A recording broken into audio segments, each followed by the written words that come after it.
Hi, it's Ellie. You found the Hidden Grove, and I'm back for a tag that happened a long time ago. That it was before I had a channel, and I remember seeing it and thinking, oh, that would be so much fun to participate in if I had a channel. So now that I have one, I'm doing it. It's the Tarot to the Extreme. Let's start. So there's 7 prompts, and each are kind of 2 extremes of each other, a duality. And the first prompt is minimalist versus maximalist. And my minimalist deck is the Apparition Tarot. So I think this deck is minimal because of its white background and kind of sparing use of symbols in one image. Like each card will maybe have 2 main symbols that represent the card, like a fruit bowl and then a overflowing cup, a heart and a crown. I guess this does have a butterfly and a sword in it, but it's minimal in the space, and it's basically split into just kind of your basic imagery that represents the card. And I like that a lot. I think I'm having some weird glare here because of the light source, so I'm sorry about that if it makes it harder to see the cards. Yeah, my minimal deck.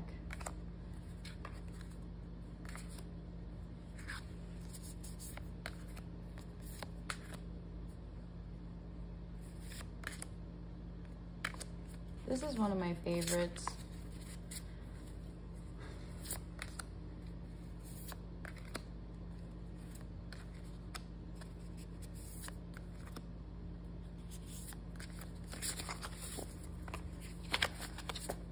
And I like that there's a lot of white space in this deck. And I think I've had it since 2019. And for my maximalist deck, the Star Tarot, I got this from Green Eyed Tarot. And first of all, this box varied a lot. The book, oh yeah, maximalist as heck. Look at all that writing, look at the color photos. And then the deck itself has so much in it. It's like a Thoth clone to the max. It's like if a Thoth clone wanted to add, I'm gonna leave that one in there, all the extra symbolism it could, as if the Thoth deck didn't have enough. This deck does that. There is a lot going on. It's colorful, it's beautiful, and it has so much in each image, and a lot of very like detailed aspects of the images. So yeah, that is the maximalist.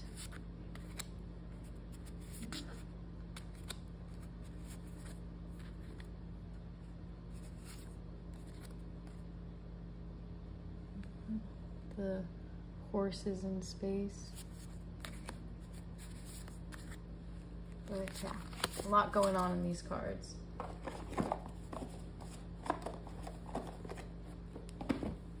Okay, the next prompt is daytime versus nighttime. And for my daytime deck, I have the Goblins and Gardens Tarot, because when I think of gardening, I think of sunshine, and there's a lot of sunshine in this deck. I have to give it a shuffle because I can't not. You know, there's some decks that you just have to shuffle. And look, the same card ended up on top. But yeah, there's like fruits and plants, cactuses, succulents, flowers, and then there's these little goblin guys, these little D&D characters that look like they're just enjoying their time in the sun and, you know, sneaking around and stealing your things and digging up your plants, or maybe helping you garden. Who knows? This guy looks like a plant digger though.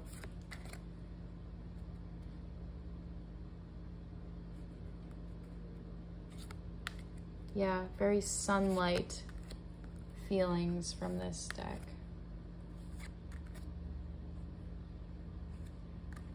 So that is my daytime. And then nighttime deck, Tarot of a Moon Garden. 'Cause moon, but also because it is a very comforting and storybook type deck. Like, I feel like these are the type of images that I would see in bedtime stories that my parents used to read to me. And then the dark backgrounds kind of setting the scene in the night. And it's so relaxing and comforting and feels like sleep to me. Like, this is so dreamy. The pentacles are kind of these floating bubbles, and that feels dreamy.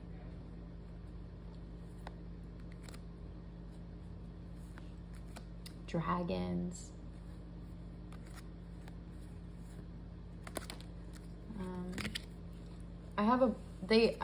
I think US Games just came out with a borderless copy or a borderless edition of this deck, but I really like the borders. It makes it feel more like a storybook to me, so I enjoy them. I don't think I know I'm not gonna get the other copy, but I like this deck a lot. That's nighttime.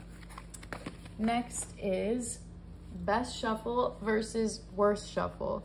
You saw me shuffle the Goblins and Gardens, but that's not my favorite shuffle, actually. My favorite shuffle, I have two for best shuffles, but this one is my ultimate favorite, is the Tarot of Vampires or this Llewellyn cardstock. So I think Tarot of the Enchanted Forest has this cardstock. I love it so much. It's perfect and it's so usable. And it shuffles.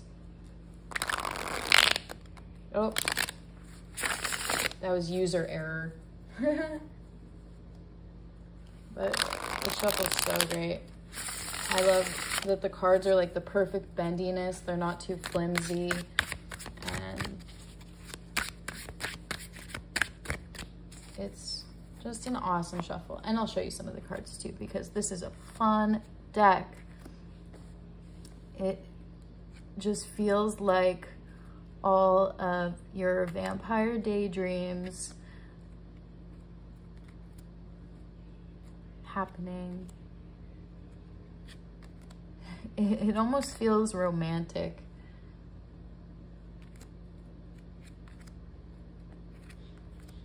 Yeah, that's the Tarot of Vampires. That's shuffle. Another deck I really like to shuffle is the Moon Power Tarot. Now, I don't have a problem with glossy cardstock. I feel like a lot of people do. I see people talking about getting annoyed with the glossiness. It doesn't bother me, and I think that's also because the people who don't like the glossy cardstock are people I see like on YouTube or on Instagram, and they get frustrated with the glare. But I guess since, you know, having a YouTube channel is new to me, I haven't encountered that issue yet. I also I can't really see in my monitor. I'm using a phone to film. When I'm filming, I can't really see what's happening. I'm just kind of guessing if I'm holding things in the right place or if things have a glare on them. So if I can't see it, it's not bothering me, but I'm sorry if it's bothering you. But I like this thickness of cardstock to shuffle. It shuffles well, and this is a cool deck.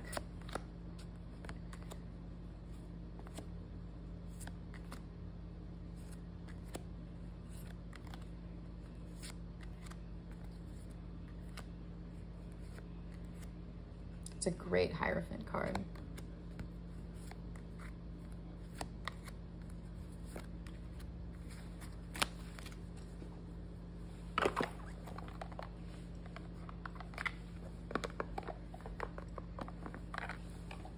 Okay, and then worst shuffle, and I'm sorry because this is one of my favorite decks. You know, cardstock doesn't really bother me that much when it comes to decks, but this one, it is really hard to shuffle. and it's the Ritual Tarot. And I love this deck so much.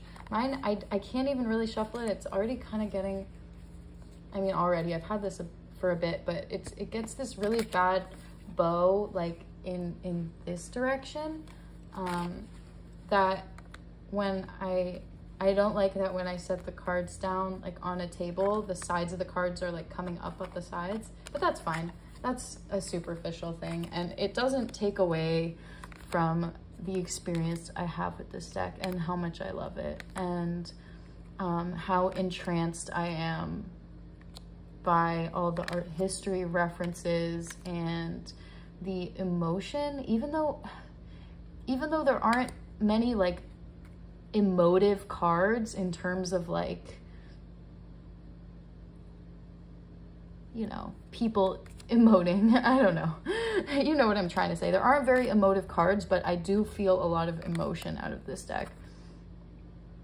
And you can tell that a lot of love was put into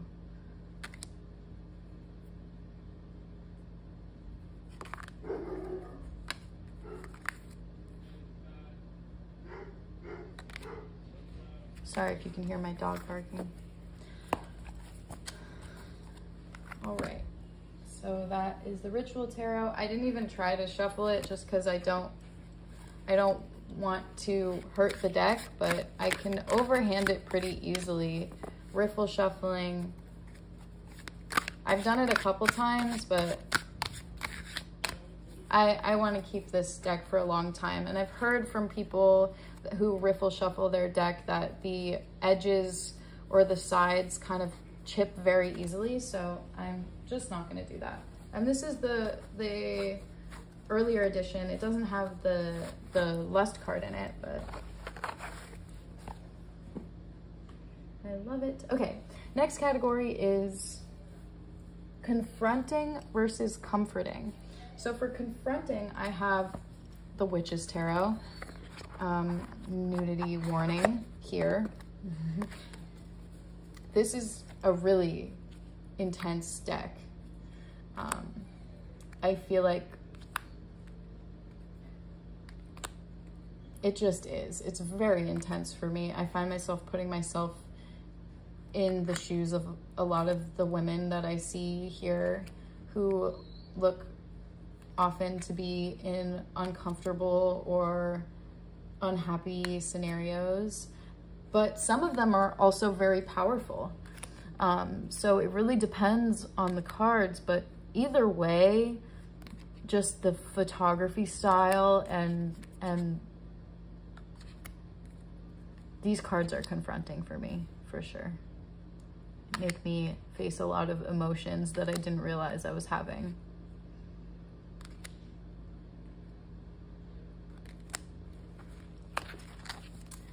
So yeah, it does have that rose petal cardstock that's hard to even out. And comforting is the Guided Hand Tarot and the Dreamscape Oracle. These are both very comforting decks for me. Guided Hand, because it feels like family, it feels like community.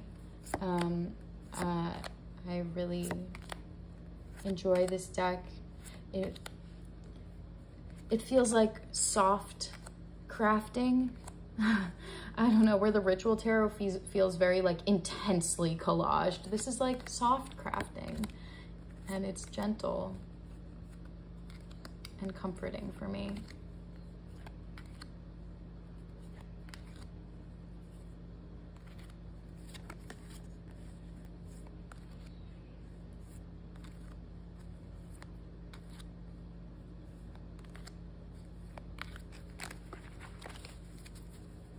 And then the Dreamscape Oracle, I think this deck is comforting to me because of the associations I have with it. I used this deck at a time where I was really just needing some guidance, some like animal guides, some spirit guides, and I would pull a card and then just kind of leave it out for a week or two and let the guide bring me comfort. Like I had this more powerful entity that was guiding my path in the moment. It was a hard time for me when I was using this deck, but it brought me a lot of comfort.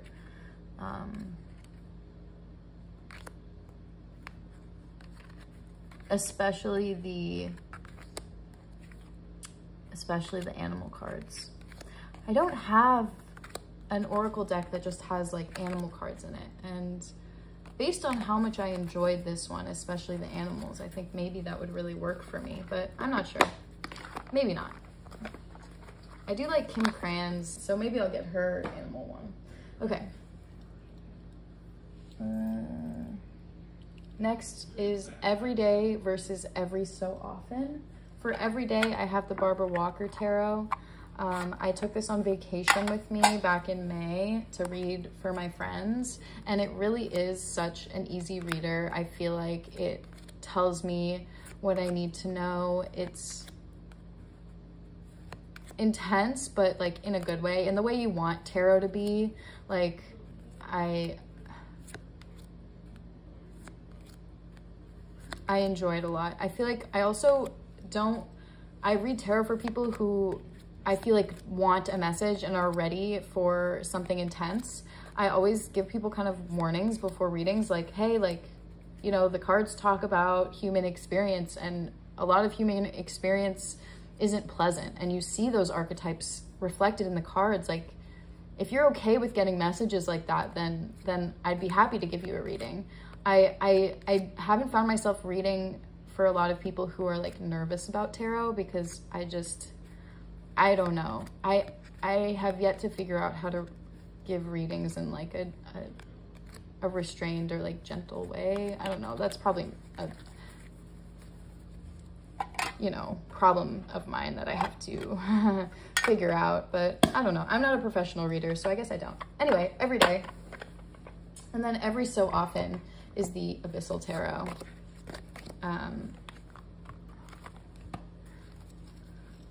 I use this deck very sparingly, and I think it's because it has a very specific feeling to it that I don't like all the time.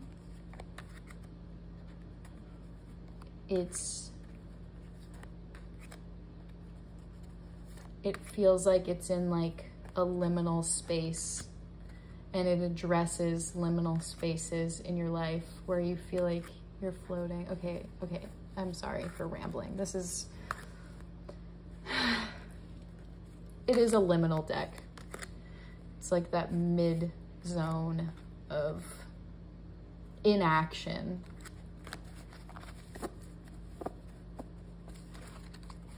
Just because everyone's suspended in water.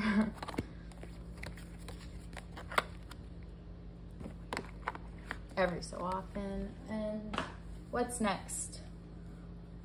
Oh, okay. The overrated versus underrated. So for overrated, I actually really love this deck. I don't think it's overrated, but there's something about it that I think is overrated. So this is the Ostara Tarot. I've been using this a lot recently, especially this week, and I love it a lot. What I think is overrated is this gilding. It's really rough and sharp.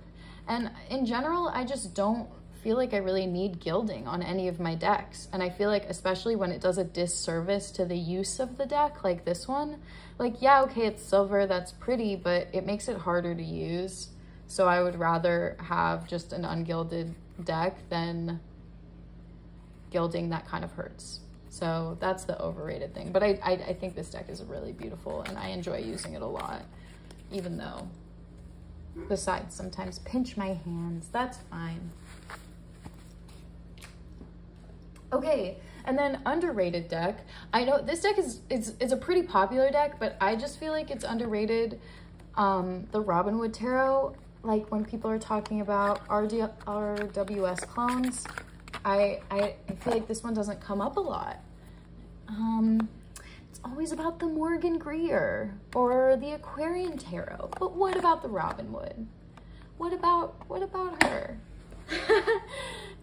I want more recognition for this deck. It's great.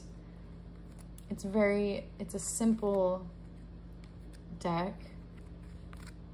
I do like it as a RWS clone though. That's cool. I don't know if it really fits with the rest of the deck, but yeah, cool. Space energy. I think it's a good clone. And doesn't get the recognition.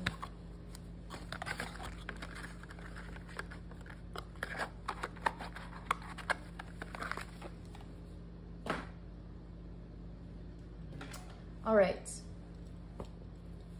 Next prompt is light work versus shadow work.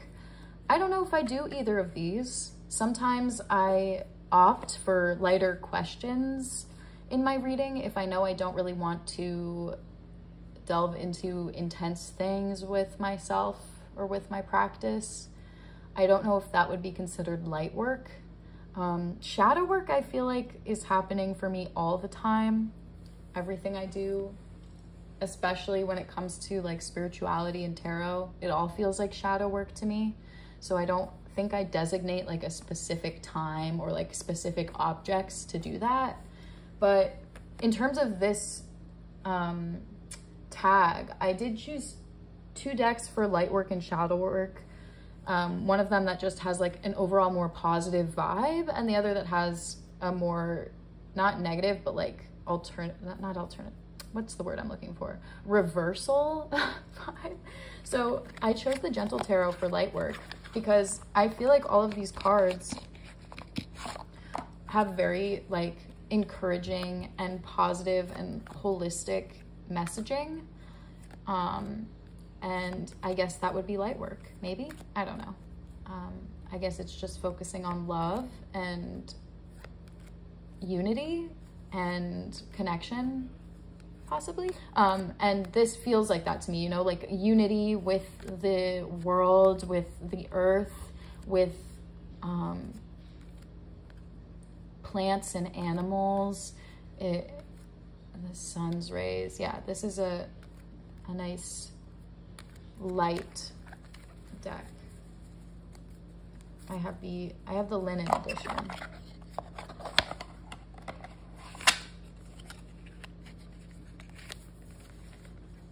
And then for shadow work, or the shadow aspects, I have the Corrupted Tarot, which the premise of the deck is that all of the cards, it's a collaborative deck, so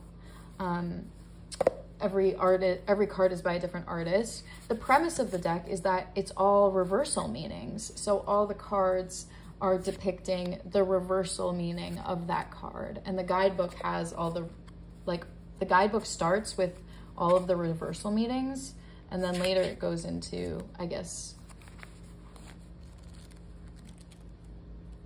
yeah, later it goes into upright, but the main portion of the guidebook is all reading as if every card was a reversal.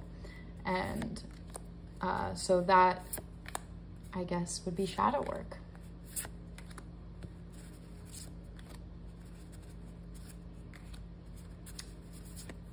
This is my favorite collaborative deck. I only have 2. I have this and the Ostara Tarot, and this one, it feels so cohesive to me, even though every card is by a different artist. I just think it works, and it's so beautiful, and the cardstock is nice. I like that sound that it makes. Yeah, so there is the shadow work deck, Corrupted Tarot. And that is it. That's the tag. Thanks, Marlena, for making it. It was a lot of fun.